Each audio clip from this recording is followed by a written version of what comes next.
Assalamu alaikum. It's nice to see you again as we continue to bring the divine into the daily by incorporating the 99 names of Allah subhanahu wa ta'ala into our daily lives and understanding those 99 names and the characteristics in terms of how we can better improve our relationship with spouse and children. The name that we're going to discuss today is Al-Majid, which means the magnificent or the most praiseworthy. Now, oftentimes, as we traverse through life, we see communities, families, societies, schools focusing quite a bit on the idea of allowing someone to feel praiseworthy, and sometimes showering praise in a way, whether it's upon children or upon other individuals, in a way that can actually be unhealthy. When we think of that beautiful characteristic of Allah subhanahu wa ta'ala, that magnificence, that essence of being praiseworthy, we understand that the praiseworthiness of Allah subhanahu wa ta'ala comes from that love for Him, comes from that connection with Him.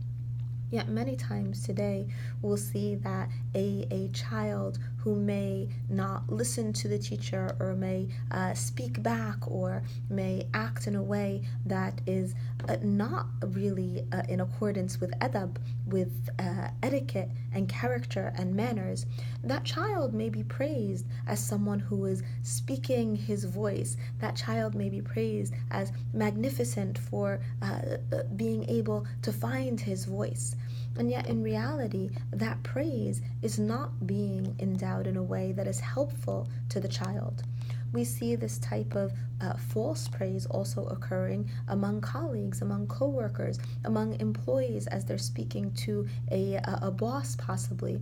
And we see it among spouses as well, where sometimes the praise is given in a way that actually increases arrogance rather than in a way that is intended to soften hearts and to connect people, whether it's spouse to spouse or parent to child. So we know that we are constantly reminded that not one of us will enter Jannah if we have the weight of a mustard seed of arrogance in our hearts.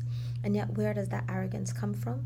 It can sometimes come from not only seeking the praise of others, but from being heaped with praise that is sometimes false praise, that can lead us to believe that we are assumed to be better than what we really may be simply because of those who surround us.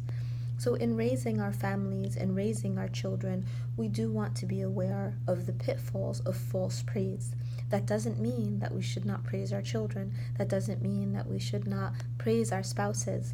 But it means that we need that awareness. We need that ability of connecting in a way that is not filled with falsehoods, not filled with false praise, but in a way that is positive and beneficial, yet while maintaining humbleness and avoiding arrogance. Jazakumullahu khair, and I look forward to speaking to you again as we continue to bring the divine into the daily. Assalamu alaikum.